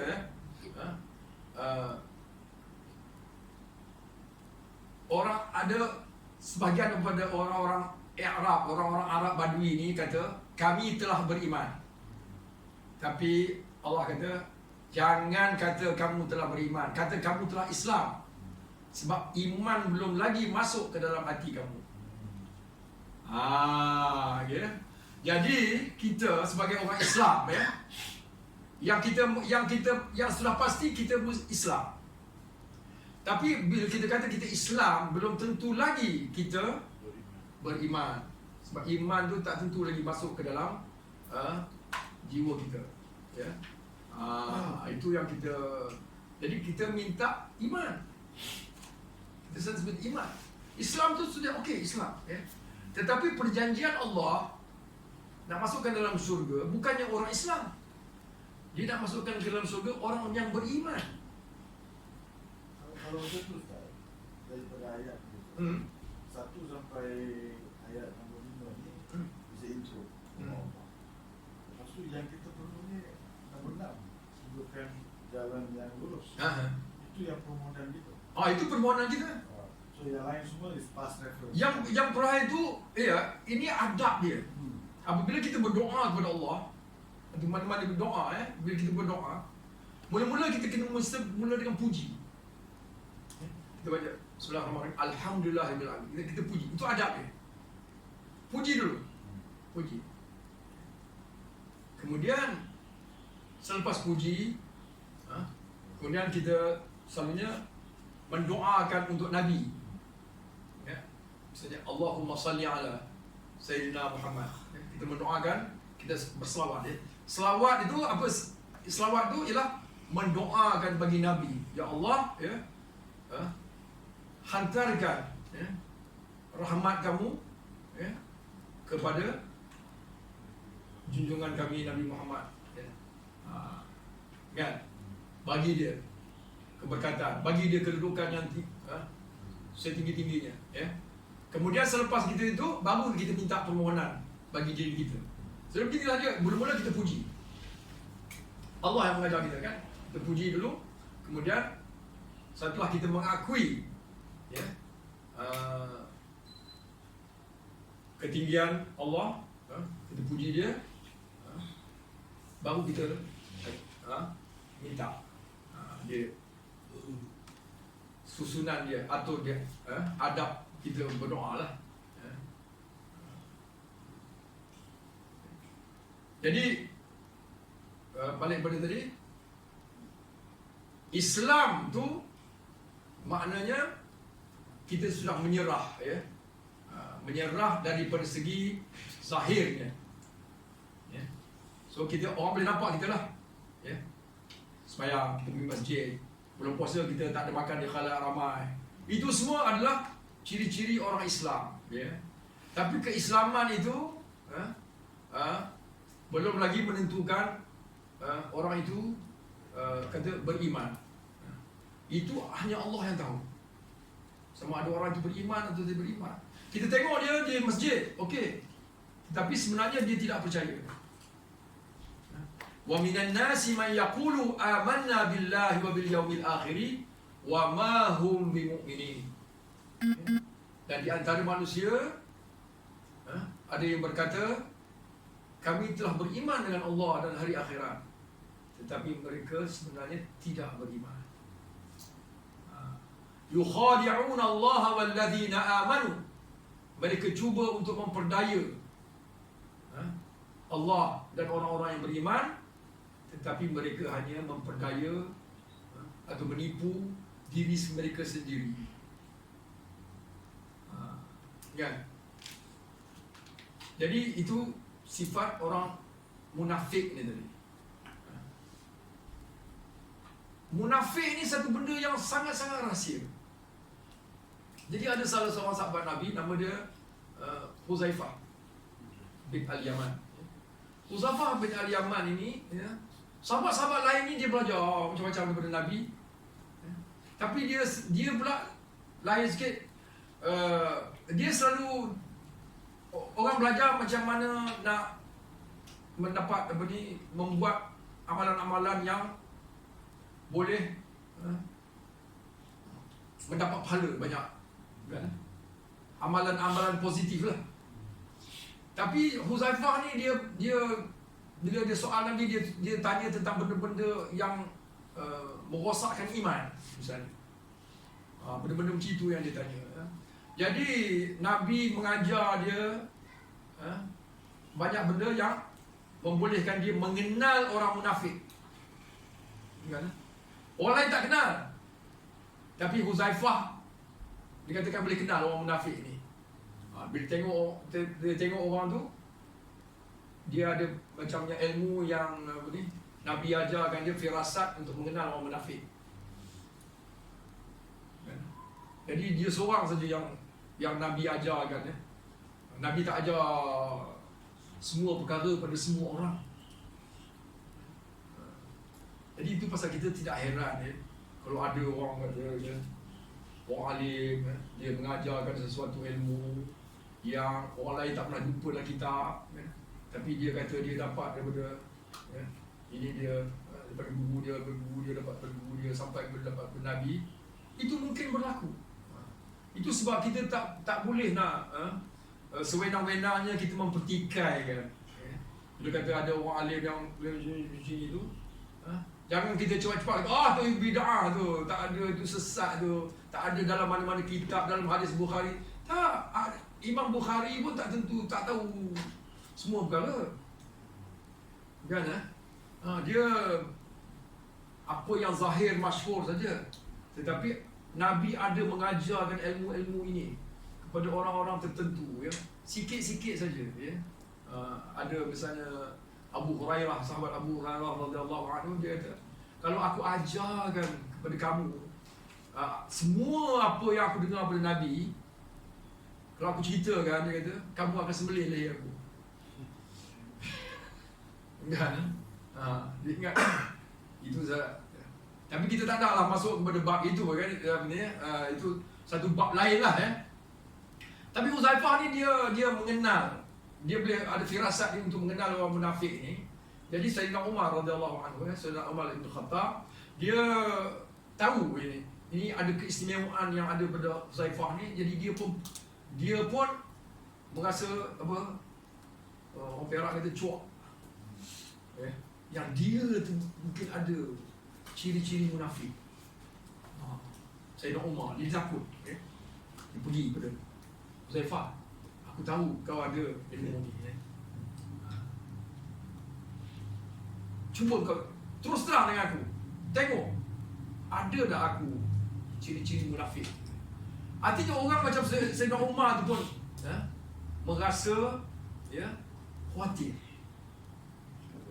kalau dia ada ciri-ciri kemunafikan tu dalam diri dia, dia nak kepastian, ya. Tak beranilah dia pergi pada Nabi pula. Dan kalau pergi pada Nabi pun, Nabi takkan cakap, kan?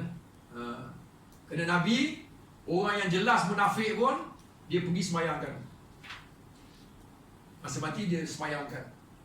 Abdullah bin Ubay, ketua golongan munafik di Madinah tu, dia pergi semayangkan jenazah Abdullah bin Ubay. Dia bagi baju dia,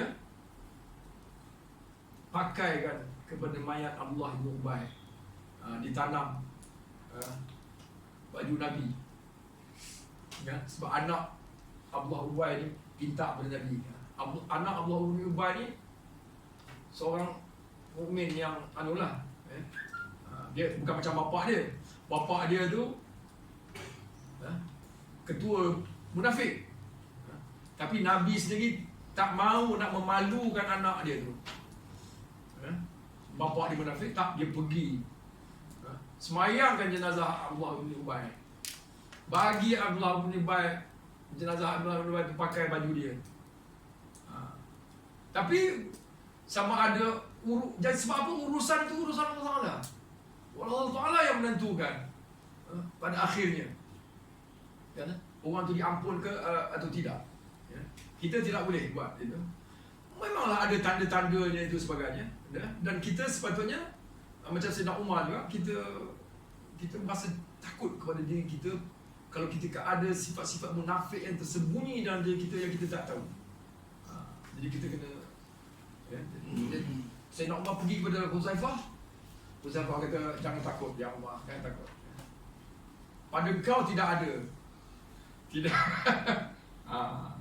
ada tanda-tanda itu, ya. Kau bebas daripada itulah. Tapi begitulah, ya, sahabat-sahabat Nabi itu, ya, dia sentiasa menghisap diri dia, ya. Dan itu saya katakan tadi, ya, semuanya itu, ya, ada. Artinya pembukaan kepada proses itu tadi bermula dengan Al-Fatihah, ya. Bermula dengan Al-Fatihah.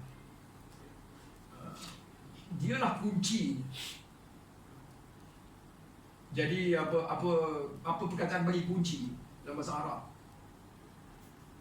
Miftah. Pembuka. Miftah, kunci. Fatihah, dia asalnya sama, ya. Pembukaan, kunci, itu semua, ya. Satu konsep yang sama, ya. Kunci kepada segalanya ialah Al-Fatihah. Jadi tidak ada benda lain rasanya yang sepatutnya menyibukkan kita lah, ya. sehingga kita dapat menguasai atau merasakan ya, ke dalam diri kita dan dalam segala amalan kita kehebatan Al-Fatihah ini. Yang Allah suruh kita ulang. Paling kurang 17 kali sehari. Ya. Tapi dia nak lebih lagi. Ya. Itu disyariatkan sembahyang sunat. Berapa rakaat pula sembahyang sunat. Okay. Tiap-tiap sebelum solat ada sunat qabliyah, ada sunat ba'diyah, ada tahajud, ada semua solat ni wajibnya Fatihah. Kan? Supaya kita ulang Fatihah tu beratus-ratus kali. Kan? Tapi lihat adakah pernah kita baca Fatihah kita rasa boring? Ya? Oleh sebab selalu sangat kita baca Fatihah tu kita jadi bosan. Tak. Lain dengan benda-benda lain kan, kalau kita ulang-ulang kan lagu Hindustan ke kan, selepas kita rasa boring lah kan? Tapi Fatihah ni tak pernah boring. Tiap-tiap kali kita baca Fatihah ni seolah-olah pertama kali kita baca kan? Cuba perasankan sendiri kan? Setiap kali kita baca Fatihah tu kita rasa baru pertama kali kita baca. Di situ keistimewaannya. Jadi Fatihah ni seperti surah-surah Al-Quran, seperti ayat-ayat Al-Quran yang lain, ya, adalah apa dia? Kalam Allah. Kalam Allah yang hidup. Allah itu hidup, tidak mati-mati. Jadi kalam dia pun hidup. Dia bukannya huruf-huruf yang mati di atas kertas. Tak. Dia adalah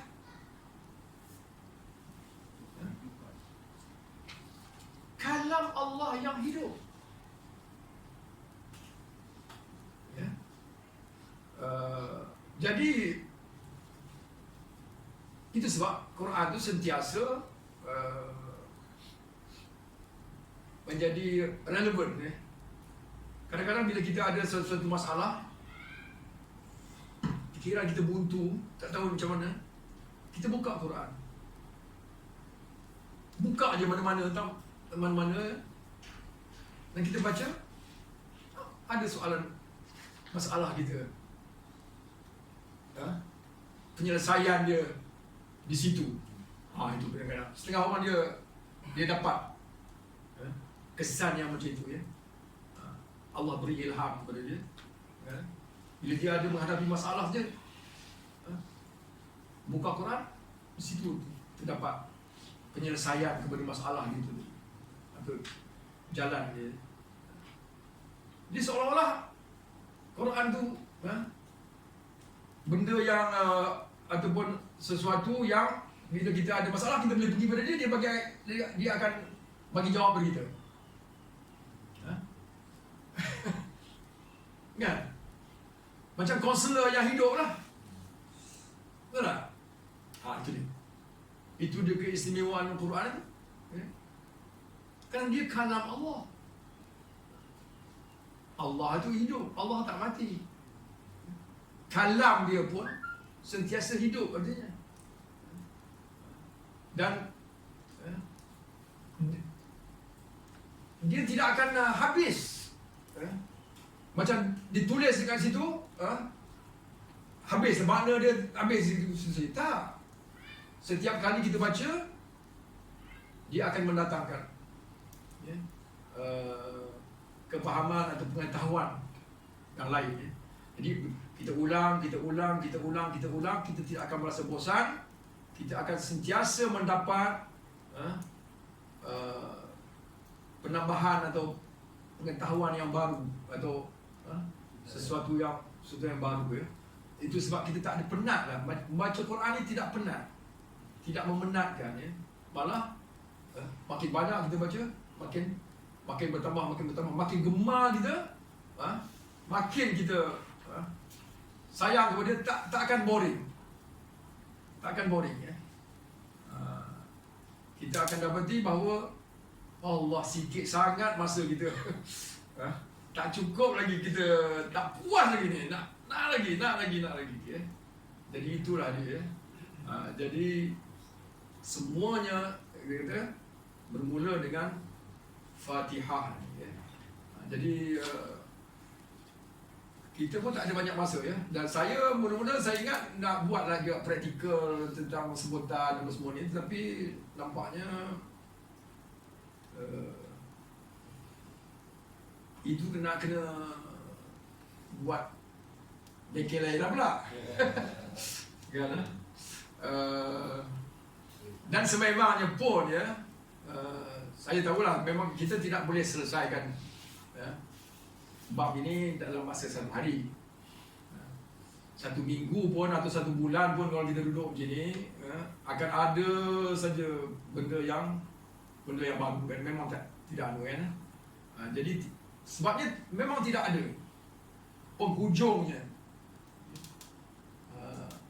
ya, kepada kalam Allah itu, ya. Kalam Allah itu, ya, apa yang kita dah kata pada awal-awal tadi, ya, Al-Fatihah itu, ya, 7 ayat ini dia mengandungi segala apa yang ada dalam Qurannya, 30 juzuknya.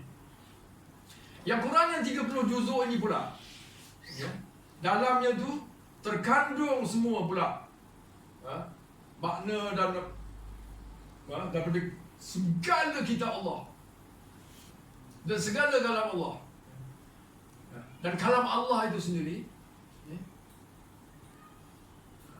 kalimatullah tu, ya, walaupun kita ada, ya, ambil 7 lautan itu dijadikan dakwah, ya, dan semua pokok-pokok dalam dunia ni dijadikan pena, kita tak akan boleh habis menulis kalam-kalam Allah itu, walaupun kita tambah lagi pula jumlah dakwah sebanyak berapa kali ganda lagi daripada 7 lautan itu tadi, tak akan habis. Begitu banyaknya, kan. Allah kata sendiri dalam Quran ini. Jadi itu sebabnya bila kita bercakap saja tentang Fatihah ni tadi, tak habislah. Sayyidina Ali kata, aku boleh bercakap tentang Fatihah ni, bukan bawa lah apa ni, kitab, aku boleh tulis kitab tentang Fatihah ni, kata boleh berapa ekor unta pun nak pikul, takkan terpikul. Banyaknya kitab yang aku boleh tulis tentang Fatihah, tentang Fatihah ni saja, bukan seluruh Quran tu tadi, kan? Begitu banyaknya. Tak apa, kita mulakanlah dengan 7 ayat ni, memahaminya betul-betul, menyebutnya dengan betul, insya-Allah akan dibukakan kepada kita, ya, pintu-pintu ilmu itu, pintu-pintu ilmu yang akan membawa kita keselamatan, ya. Bukan saja di dunia, tetapi lebih-lebih lagi di akhirat, kan? Yang akan menjadi teman pada kita dalam kubur dan teman pada kita di padang mahsyar, ya, semasa kita menghadapi, ya, timbangan itu, timbangan amal itu, dan kemudian untuk kita melalui, ya, Siratal Mustaqim, ya, jambatan yang sangat-sangat halus yang merintangi ke sebelah sana tu, ya, kena lalu, ya.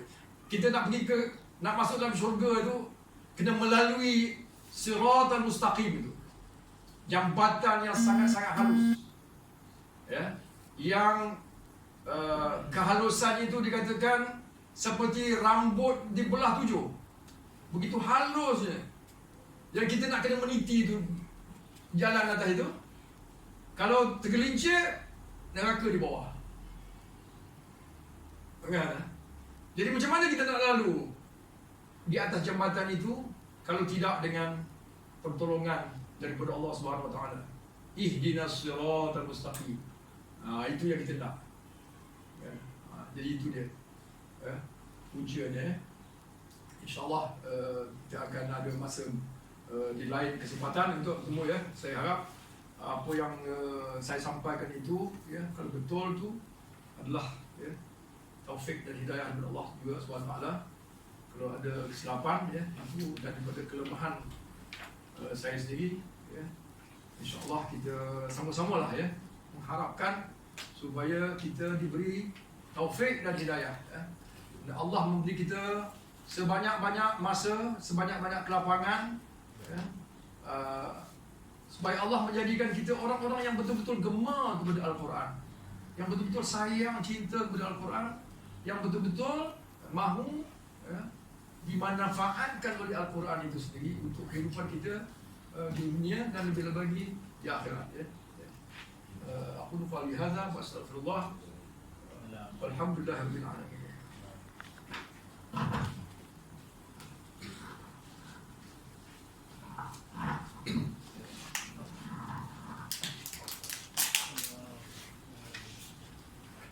Ada juga. Assalamualaikum warahmatullahi wabarakatuh. Saya bagi pihak JK Biro Pengajian dan Dakwah ingin mengucapkan ribuan terima kasih kepada yang berbahagia Tuan Haji Ustaz Abdul Rahman, dan juga ingin mengucapkan bagi pihak surau juga pada semua para jemaah di surau yang telah bersama dengan kita hari ini. Syukur alhamdulillah. Semoga segala apa yang kita dapat pelajari daripada Ustaz ni dapat kita memperbaiki, menggunakan untuk diri kita dan juga dapatlah kita sampaikan kepada mereka yang di sekeliling kita. Dan seterusnya sebagai sedikit cenderam mata daripada pihak surau, untuk Ustaz, saya ingin Encik Bahar untuk sampaikan sedikit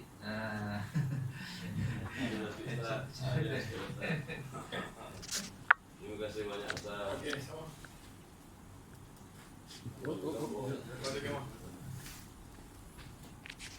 Allah. tu, kamera kat sini.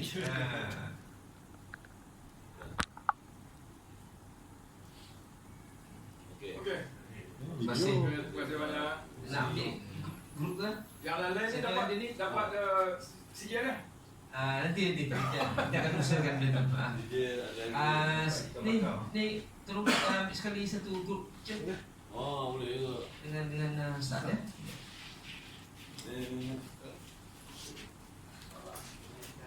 Kat sini lah. Ada juga tadi. Terima. Boleh kata apa?